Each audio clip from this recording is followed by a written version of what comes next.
That day, I just wanted to turn in my literature project. I stayed after class to clarify a few edits.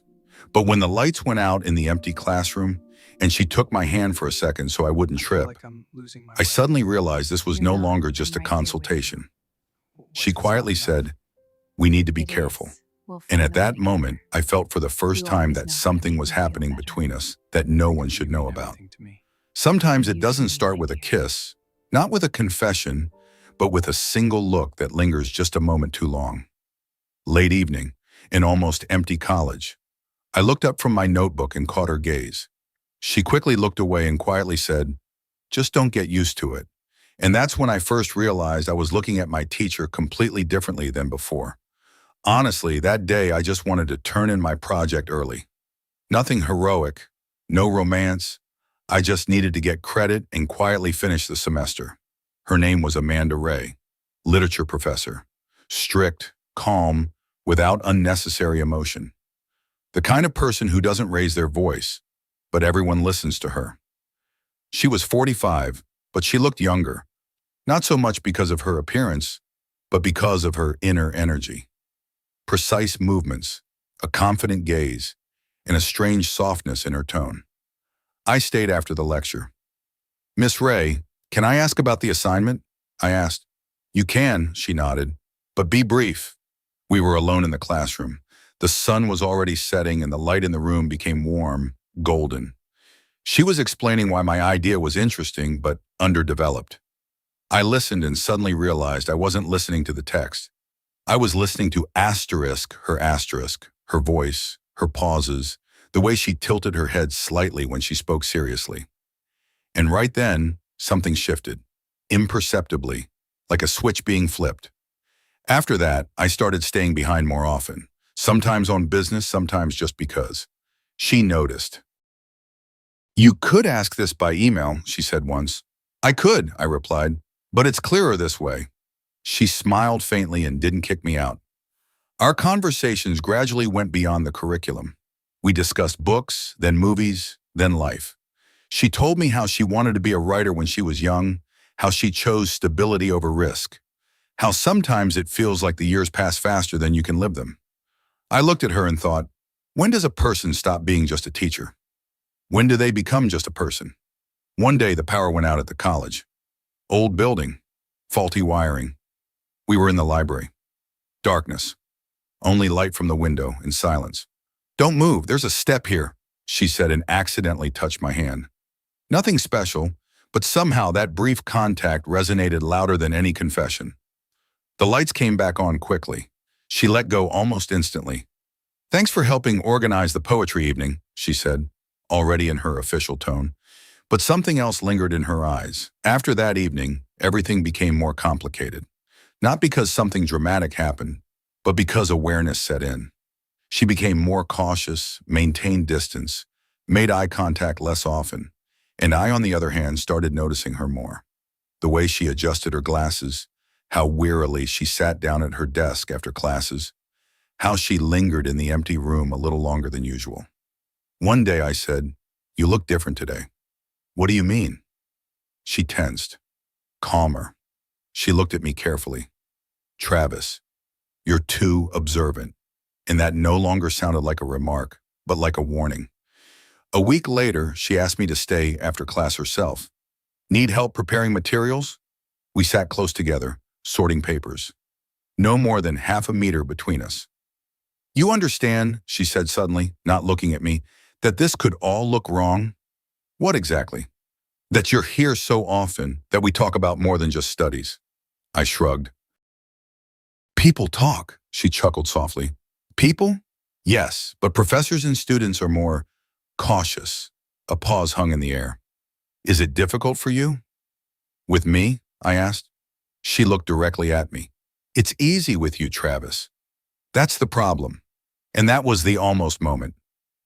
Not a confession, not a step forward, but also not a step back. A few days later, she started maintaining a stricter distance. Fewer personal conversations, more formality. I understood. She had made a decision. The final conversation happened unexpectedly. I stopped by to say goodbye before the holidays. "I'm transferring," I said, "to another city." She froze. Why?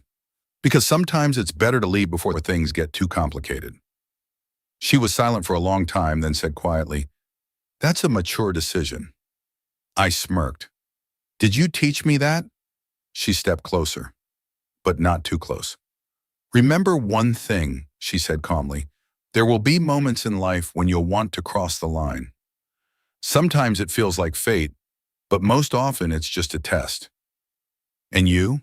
I asked. She smiled, but her eyes held something warm and a little sad. "I've already passed my test." We didn't hug, didn't promise to write, didn't make dramatic scenes. I left the college and for the first time in a long while felt not excitement, but clarity. Sometimes the strongest feeling isn't the one you need to pursue, but the one you need to stop in time. And here's the main question. Where does inspiration end and danger begin? Can love be considered real if it requires crossing boundaries? And are strong emotions always a sign to act? Write in the comments what you think. Did they do the right thing, or did they miss their chance? If you like stories with no perfect heroes but real emotions, subscribe. Here we analyze complex feelings honestly, without embellishment.